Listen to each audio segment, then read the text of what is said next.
Yesu ashimwe kandi Yesu ahimbazwe inshuti bavandimwe, ndabasuhuje mu izina rya Yesu Kristo. Ubuntu bw'Imana bukomeze kubana namwe, imbaraga z'Uwiteka zikomeze kubabaho, reka urukundo rw'Imana rukomeze kubagaragaraho rwose, amaraso ya Yesu Kristo akomeze kuboza, nibyo mbifurije. Mbasabiye ubugingo kubera ko muri abantu bakomeye, muri abantu b'agaciro, muri abantu b'agaciro. Iyo mutaza kuba abantu b'agaciro, Kristo ntabwo ari kwemera kuza akava mu ijuru agafata igitabo cy'imibabaro akemera akaza akakibumbura, akavuga ati reka nze nshungure uyu nguyu, nshungure wowe, nshungure izina ryawe, nshungure njyewe nyamara ndi umunyabyaha.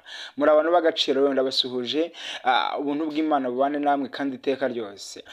Ijambo ry'Uwiteka ryari ritubwira ngo mu byahishuwe nibyo bajya bagikunda kuvuga ngo mwumve, mutege amatwi mwumve ibyo umwuka abwira amatorero. Namwe ndakwinginze tega amatwi wumve icyo umwuka akubwira. Itorero ryakuba ari kuvuga kano kanya ntago ari itorero rya ADPR, ntago ari itorero rya Anglikani, ntago ari itorero rya Islam, ahubwo itorero ni umutima wawe. Utuza wumve icyo umwuka akubwira, icyo umwuka agushakaho. Ndagushoze rero, reka mbere yuko byose dutangira, reka tubanze dusenga Imana kugira ngo umwuka wera azabane natwe mu byo tugiye kuvuga. Mwuka wera azabane natwe, atuyobore kandi atugirire neza mu byo turuze gukora byose. Mwami turagushimye, turaguhimbaje kuko uri mwiza, turaguhimbaje Mwami kuri data wa twese. Nawe ujye ubasha kurogoya imigambi yawe Yesu, urashoboye kandi urahambaye. Yesu twavuga ibyawe bugacya bukira, ariko Mwami turaguhimbaje. Ababanye natwe mu gihe cyatambutse, ndetse uracyabana natwe, ndetse uzakomeza kubana natwe, kuko utajya uhinduka uko wari uri kera ni kuri.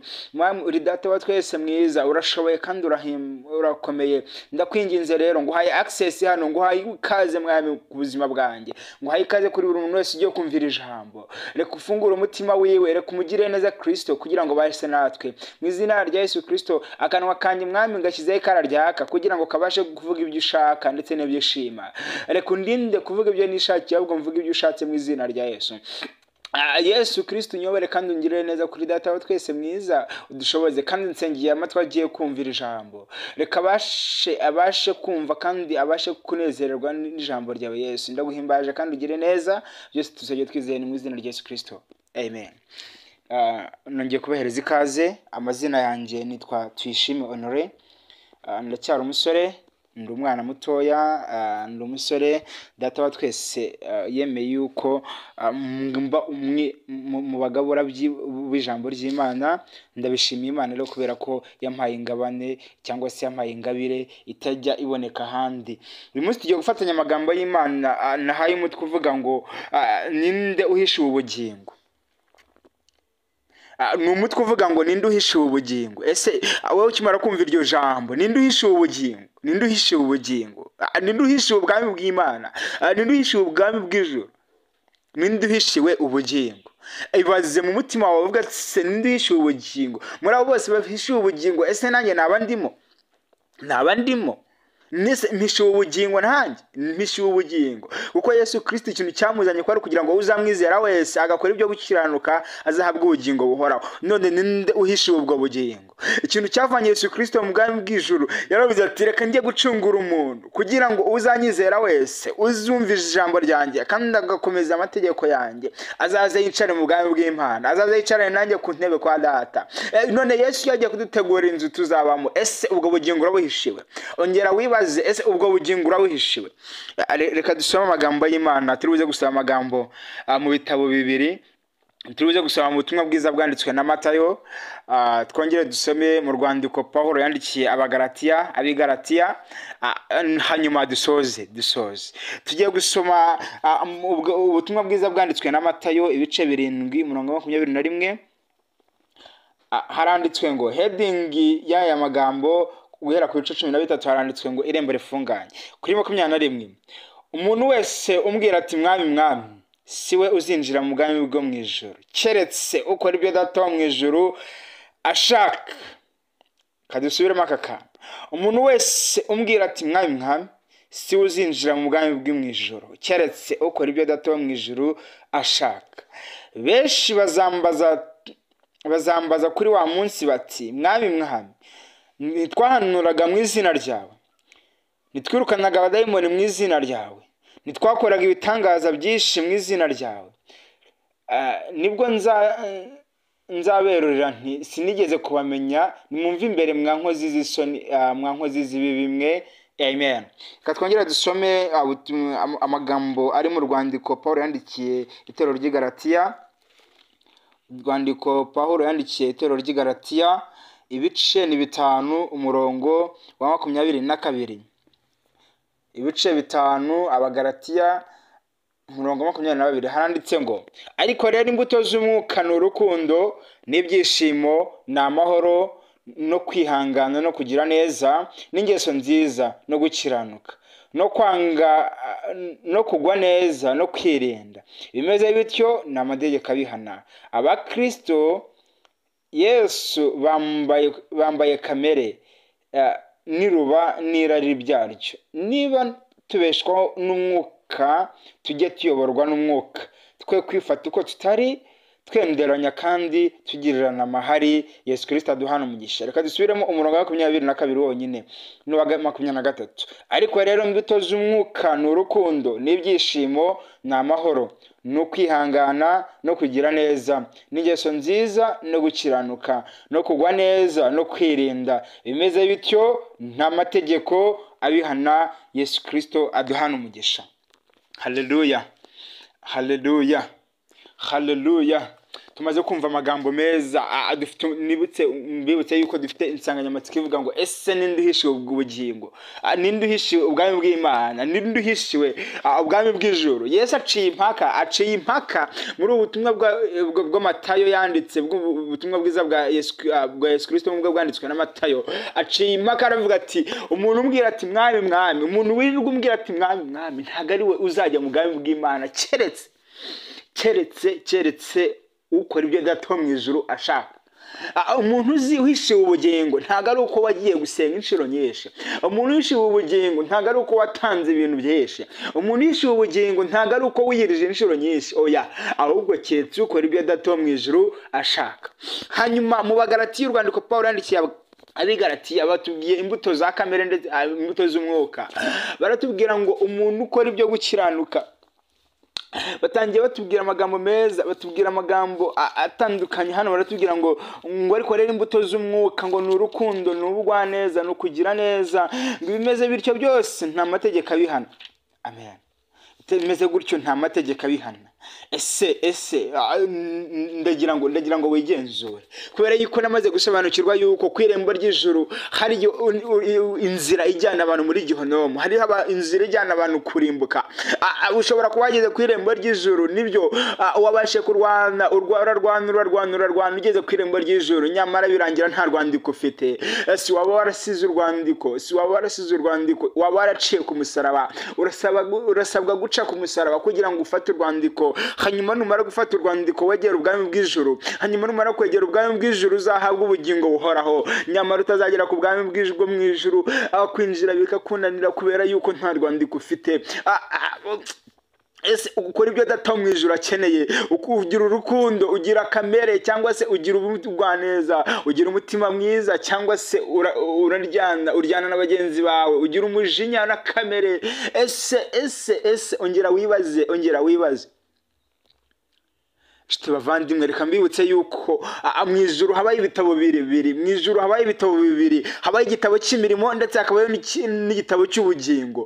Iyo ukoze neza ukitanga mu rusengero, ugatanga icyacumi n'amaturo, ugafasha abakene, ugafasha abababaye, ugakora imirimo itandukanye hano mu isi, iryo zina ryawe ryandikwa mu gitabo cy'imirimo. Ariko hari igihe wanditswe mu gitabo cy'ubugingo. Nshuti muvandimwe, utanditswe mu gitabo cy'ubugingo, banza verifyinge neza nimba warakiriye Yesu Kristo nk'umwami n'umukiza mu bugingo bwawe. Ese wemeye kumwakira Yesu Kristo nk'umwami n'umukiza mu bugingo bwawe? Ijambo ry'Imana riratubwira ngo, Paulo niko yaravuze ati, iyo umuntu yakiriye Yesu Kristo nk'umwami n'umukiza wahindutse icyaremwe gishyashya, ngo hanyuma ibya kera biba birangiye, ahubwo abahindutse icyaremwe gishya. Ese waba warakiriye Yesu Kristo nk'umwami n'umukiza mu bugingo bwawe? Ese urimva yuko izina ryawe riri mu gitabo cy'ubugingo cyangwa riri mu gitabo cy'imirimo gusa? Ese cyangwa cyaba kiri mu gitabo cy'ubugingo ariko mu gitabo cy'imirimo utarimo? Ese si waba uri ingonda muri ya magambo tujya dukoresha muri iyi minsi? Ese hari umuntu wakugeraho afite ikibazo ukagikemura, cyangwa cyangwa iyo umuntu akugezeho mubwira yuko ikintu cyose utabigifitiye ubushobozi bwo kugikemura. Ese imirimo yawe imeze ute? Shyira ku munzani ubalansinge. Ese imirimo yawe imeze ute? Ese uko wifurizwa ko bakugirira nawe niko ugirira abandi? Ikibazo gikomeye cyane. Haleluya. Ikibazo gikomeye cyane.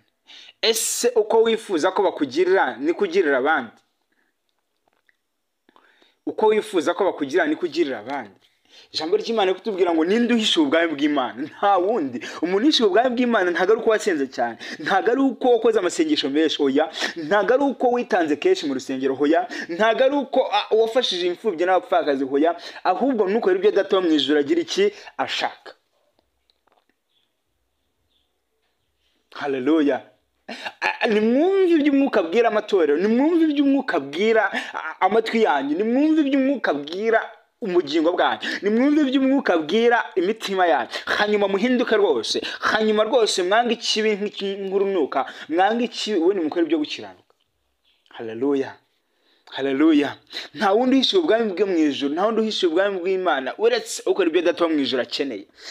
Naho umuyigeze kuvuga aravuga ati mwibikira amazi, ayo mazi azabatunga mu gihe cyo kugotwa. Ari nawe ibikira imirimo myiza, ibikira imirimo myiza igenda ikandikwa mu gitabo cy'imirimo, ibikira ubugingo, ibikira ubugingo buragenda bukandikwa mu gitabo cy'ubugingo. Hanyuma kuri wa munsi dutegereje twese ubwo Yesu azaba amanutse aje gutwara abo yacunguye, tuzabona izina ryawe ririmo. Hanyuma twicarane ku ntebe nziza y'ubwami bwo mu ijuru, hanyuma dusereburane umunsi mukuru. Hanyuma twumve muntu wanjye ndakubwira yuko duhishe ibintu byinshi tutari twabona hano mu isi. Nimba hari ikintu wariyeho cyiza, umva yuko mu ijuru tuzarya ibirenze kuri ibyo ngibyo. Nimba hari ikintu wumvishe cyiza, umva yuko mu ijuru tuzakibonaho cyiza kurusha icyo ngicyo. Nimba hari ikintu cyo wumvishe cyiza, mu ijuru tuzabona ikindi cyiza kurusha icyo ngicyo. Nimba hari icyo wabonesheje amaso, mu ijuru kwizeza yuko ariho byinshi. Nimba ukunda umuziki, mu ijuru hari abacuranzi bazacuranga neza kurusha ibindi. Tuzabona ibyo amaso yacu atarabona, tuzumva ibyo amatwi yacu atarumva, tuzareba ibyo amaso yacu atarabonaho na gato.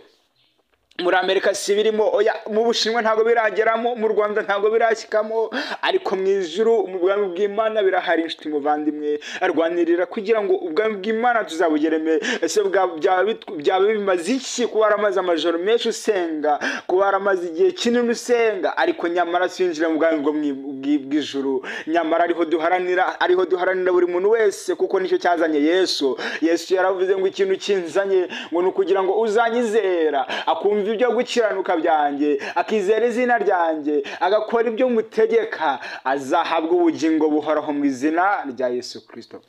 Yesu yemeye kujya ku musaraba, aramanuka aterwa imisumari, ari njyewe nawe acunguye. Birababaje kugira ngo ducungure turangiza twange kujya mu gitabo cy'ubugingo ndetse n'igitabo cy'imirimo. Ahubwo icyo dusabwa ni ugukora icyo kamere yanga, kubera ko kamere byirarikira nibyo mwuka wanga. Dukora ibyo mwuka kunda, kubera ko ibyo mwuka kunda kamere irabyanga. Anga ubusambanyi, anga kugirira nabi abantu, anga ubujajwa, anga kugambanira abantu, ahubwo ukora ibyo gukiranuka mu izina rya Yesu Kristo. Ndaguhimbaje Yesu, ndaguhimbaje kuri mwiza. Ninde uhisha ubugingo? Nukora ibyo Yesu Kristo akeneye, nukora ibyo Umwami Imana adutegeka, nukora ibyo Imana ashaka. Ndakwinginze nawe muvandimwe, ndakurarikira kugira ngo ibyo mwuka wera ashaka ari byo ukora. Ndakurarikira kugira ngo ibyo mwuka wera akeneye ari byo ukora, kubera kuhisha ubugingo azinjira muri bwa bwami bw'Imana. Yesu yigeze yavuga ati munyure mu irembo rifunganye, kuko irembo rigari ari rijyana abantu kurimbuka, kandi ngo ricamo abantu benshi.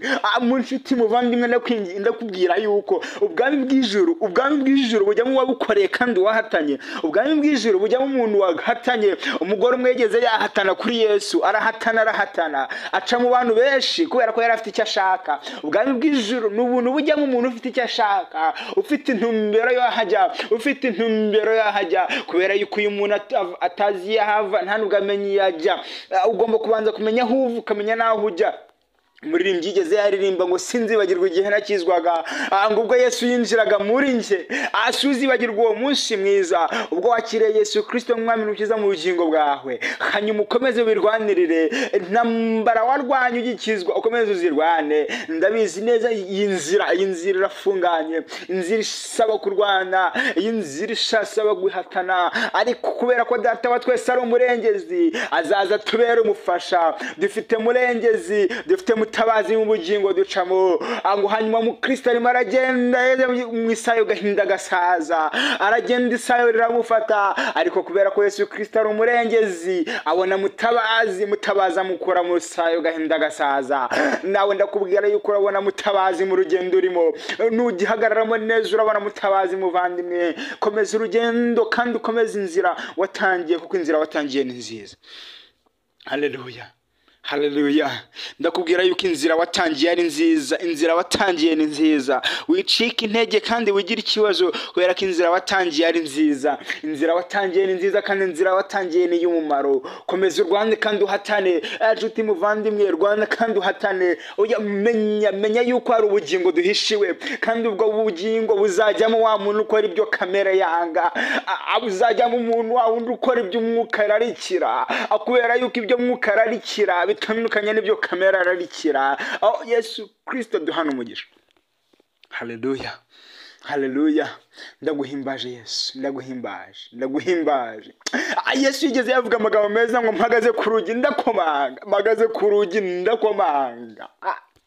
Amagaze ku rugi ndakomanga, ngo hanyuma umuntu uri buze kunyumva yuko ndi gukomanga. Ahagaze ku mutima wawe arimo arakomanga, arimo arasaba karibu. Amuhereza ikaze na karibu mu mutima wawe yinjirimo. Ubundi yoborwe na Mwuka Wera, ubundi yoborwe na Mwuka, kugira ngo ukore ibyo Mwuka ararikira, udakora ibyo Mwuka mere ararikira. Ndagushimye Yesu, himbazwa. Imbaraga z'Umwuka Wera zikomeza ziyobora urubyiruko.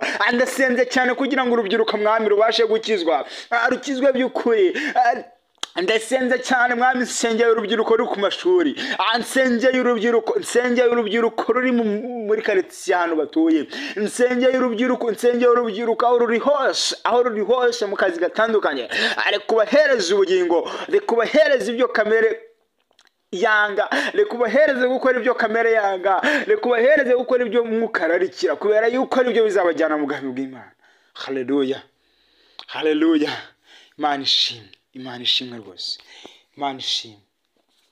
Umuntu wese umbwira ati mwami ntago ari we uzajya mu bwami bw'Imana. Umuntu wese wirirwa umbwira ati mwami ntago ari we uzajya mu bwami bw'Imana, ngo nuko kuri wa munsi bazaza, ngo twahanuraga mu izina ryawe, ngo tugakiza abarwayi mu izina ryawe, tugafasha abarwayi mu izina ryawe. Ariko ngo nuko Yesu azabasubiza ati sinigeze mbamenya, mwumva imbere mwandyarya mwe, mwumva imbere ntago nigeze mbamenya. Kubera yuko nyamara muri cya gitabo cy'ubugingo ndetse n'igitabo cy'imirimo, nubwo bakoraga bya bindi byose, ariko mu gitabo cy'ubugingo ntabarimo. Ibyo bihwanye no kujya gukora akazi muri kampani, bajya guhemba kubera ko utiyandikishije mu gitabo cy'abakozi, bakareka kuguhemba. Nyamara warakoze, ariko kubera ko utiyandikishije, ntabwo igitabo cyawe mu gitabo cy'imirimo, mu gitabo cy'abakozi ntabwo urimo. Banze verifying neza urebe ko mu gitabo cy'imirimo waba urimo, ndetse no mu gitabo cy'abakozi waba urimo. Ase waba wariyandikishije kwa Data mu ijuru, wabasha kuba wariyandikishije, cyangwa uracyari mu rungabangabo ntabwo uziyuri, cyangwa uracyari mu bintu utamenye aho biri. Reka nkwibutse yuko nanone duteganyirijwe ubugingo, ako nanone duteganyijwe nanone utazabona ubugingo, azajya mu rupfu ruhoraho, azajya muri rutazima, azajya muri Gihonomu. Kandi nkuko nababwiye rwose, ku irembo ry'ijuru hariyo n'irembo arijyana abantu mu ikuzimu, kubera yuko ndibuka umunsi umwe mu Kristo ndetse namwizerwa bamaze kwinjira mu bwami bw'Imana, nk'abantu bagendanye urugendo, baragiye hanyuma nta bwenge arabahashishitse, nta bwenge. Nyamara reka mbibutse ko ataciye ku musaraba, nawe yageze aca ku musaraba, nta nubwo yaciye mu mazi ari rwo rupfu. We yahageze yateze umusare, hanyuma uwo musare amugejeje, nta bwenge, aragenda arakomanga, bamubajije urwandiko rujyana mu ijuru, ararubura. Nyamara reka ndababwire ko izo rekomandasiyo, hari rekomandasiyo tugomba gukora ku bwami bw'Imana. hari rekomandasiyo itandukanye n'iya ADEPR, hari rekomandasiyo itandukanye n'iya Anglikani, hari rekomandasiyo itandukanye n'iya Adventiste, hari rekomandasiyo dukura ku musaraba. Arigadiresi kwa nusengera, arigadiresi kwa nuteranira, hari rekomandasiyo dukura ku musaraba. Ugomba kubanza guca ku musaraba. Hari rekomandasiyo, iyo rekomandasiyo dukuyikura ku musaraba. Nta handi Israel mbonyegeze kuririmba aravuga ngo ku musaraba nabonye indirimbo, ku musaraba ngo narahageze ngo nambura kwini imyambaro ku musaraba. Haleluya. Ngo ku musaraba nahabonye indirimbo, ku musaraba. Haleluya, haleluya. Ku musaraba, ku musaraba.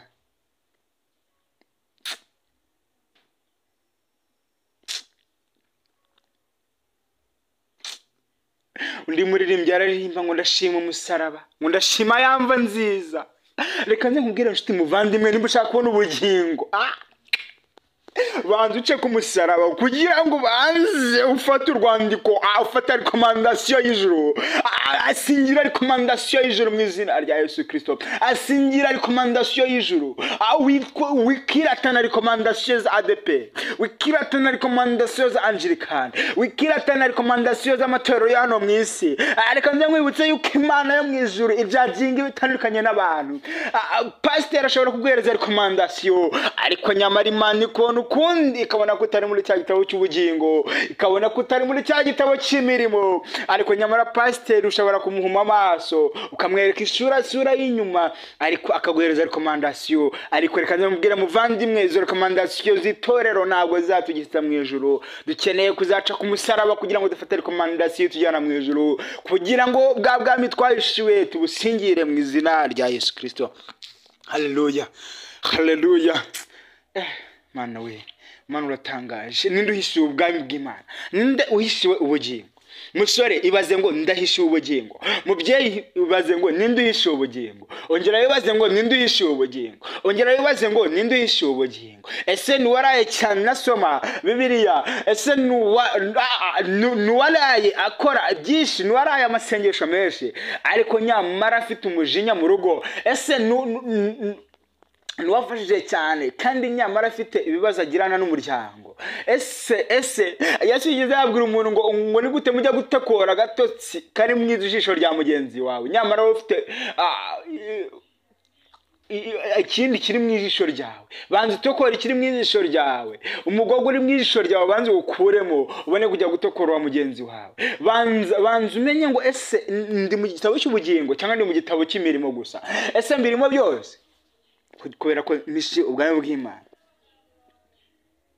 Amen, haleluya, amen, haleluya. Ongera utekereze. Numara gutekereza, utekereze. Nurangiza ngiye kwakira abantu dusengane, kubera yuko Yesu ni umufasha. Umwami Imana ni umufasha uturinkinga n'Imana. Ni umuyobora mwiza. Ndasenga cyane kugira ngo yongera kugarukeho uyu munsi. Nimba utari mu gitabo cy'ubugingo, Yesu yongera kugishyira mu gitabo cy'ubugingo. Wanyanye mu bundi urwane bya bindi byo Nawomi yavuze, aravuga ati murwashake ngo muvoma amazi y'ahantu azabafasha mu gihe cyo kugotwa. Wongere urwane. Ndagushimye Yesu. Ngiye gusengana n'abantu. Ushobora kuba utekereje yuko nyamara mu gitabo cy'ubugingo utarimo, kandi nyamara imirimo uyikora. Ibyo nabyo ni ubusa. Umubwiriza yageze avuga ati byose ni ubusa. Kuba wakora imirimo ariko ubugingo utarimo, ibyo nabyo ni ubusa. Amen, haleluya. Ibyo nabyo ni ubusa.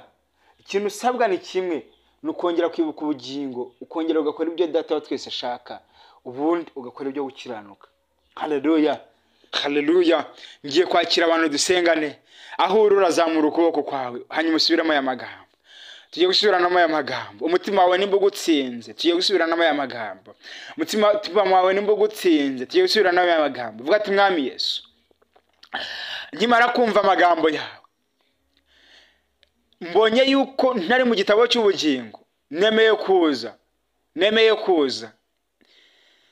ndaje kugira ngo wongere unkure mu gitabo cy'urupfu ahubwo unyandika mu gitabo cy'ubugingo. Mwami, guhera uyu munsi mfashe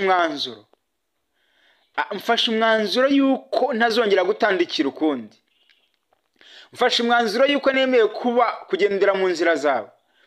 Mfashe umwanzuro yuko nemeye gukora ibyo ushaka. Mfashe umwanzuro yuko nzakora ibyo kamere yanga. Mfashe umwanzuro yuko nzakora ibyo mwuka ararikira. Mfashe umwanzuro yuko nzakora ibyo gukiranuka. Mana, uzabinshoboze kubera kuri mwiza. Mana, nemeye kugukingurira umutima wanjye kugira ngo uzuturemo. Unyandukure mu gitabo cy'urupfu ahubwo unshyire mu gitabo cy'ubugingo. Ndagusenze kubwa Yesu Kristo mukiza wacu, amen. Tugiye gusenga Imana, dusengera n'abarwayi n'abafite ibindi bibazo bitandukanye, byose tugiye kubishyira imbere y'Imana kugira ngo data twese abarengere. Ndagushimiye Yesu, ndaguhimbaje. Uyo wabashaga gukiza imibiri ndetse wakizaga n'imitima. Niyo mpamvu dusenze cyane kugira ngo ufite ikibazo mu mutima, ufite ikibazo cy'umubiri, abarwayi, abafite ibibazo bitandukanye byo muri famiye, ibyo byose urabishoboye kuko twabonye ubikora. Urabishoboye. Twabonye ukiza abarwayi barembye, twabonye ukiza abarwayi ku kidendezi, twabonye ukiza abantu. Yesu, Petero na Yohana ngo hanyuma bari kugenda ku irembo ry'urusengero ryitwa Ryiza, ngo bahasanga umurwayi, bahasanga impumyi. Hanyuma barizera baravuga ati data wa twese hari ukuntu ajya bigenza. Bahagarara mu kwizera baravuga ati haguruka. Ikimuga cyangwa se impumyi yari hari arahaguruka ajyana nabo mu rusengero. Nanjye mpagaze mu kwizera kwawe. Wigeze wavuga ngo twakwizera tukagira kwizera kungana n'akabo twa sinapi, ngo twabasha kubwira umusozi ukimuka. Ndasenze cyane Yesu kugira ngo Yesu, abarwayi ubakureho ibyaha byose. Abarwayi byaba ari ibyaha bituruka muri karande, ibyo byose Mwami ntago babizi, ibyo byose Mwami ntago bazi ukuntu byaje. Ndasenze cyane kugira ngo bakize. Ndasenze cyane kugira ngo barengere. Mwami, barengere muri ibyo byose, barengere mu byo bakora byose, mu izina rya Yesu Kristo ufite imbaraga n'ububasha n'ubushobozi. Bashoboze kandi bagire neza. Mwami, barengere kubera kuri data wa twese uri umurengeze kandi uri umufasha. Barengere Yesu Kristo, ubafashe kandi ubayobore. Ndakwinginze Yesu, ndakwinginze barengere kandi bagire neza. Abarwariye kwa muganga, twohereje Mwuka Wera kugira ngo agende bakize. Twohereje Mwuka Wera kugira ngo yereze abaganga bazima. Twohereje Mwuka Wera kugira ngo yereze serumu nzima. Twohereje Mwuka Wera kugira ngo yohereze ibinini bizima. Formation mu ijuru turayifunguye mu izina rya Yesu Kristo. Dusengeye abaduturukaho, dusengeye imiryango yacu, dusengeye abamama bacu, dusengeye abapapa bacu, dusengeye imiryango yacu, dusengeye duturuka mu binyejana bizaza, dusengeye abuzukuru ndetse n'abuzukuruza bazaturuka ku buzima bwacu. Bose turasenze kugira ngo uzabane natwe, uzaduhereza agakiza. Wigeze uhereza agakiza, ujya utanga agakiza gakrosinga generations. Wigeze ubwira Abraham ati nguhaye ubugingo, nkwisi irindi zina, nkuvanyeho kwitwa Abrahamu ahubwo nkwisi Abrahamu, kuzabasekuruza wabizera kandi nzaguhindura umugisha, ndetse nuzakwifuriza umugisha nzamuhereza umugisha mu izina rya Yesu. Dusabiye umugisha buri muntu wese wateze amatwi iki kiganiro. Dusabiye umugisha buri muntu wese uzatega amatwi iki kiganiro. Dusabiye umuntu wese umugisha kugira ngo iki kiganiro kibashe kumuhindura. Ese koko twanditse mu gitabo cy'urupfu cyangwa twabanditse mu gitabo cy'ubugingo? Turasenze cyane kugira ngo Mwami ubandike mu gitabo cy'ubugingo ndetse no mu gitabo cy'imirimo, kugira ngo ubugingo duhishiwe tuzabashe kubwinjiramo.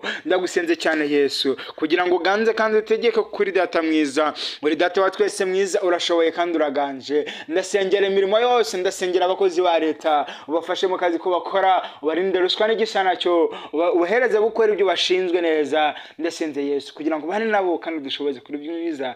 Twese byose twasabye twizeye mu izina rya Yesu, amen. Imana bahereze umugisha kandi ibane namwe. Shalom shalom.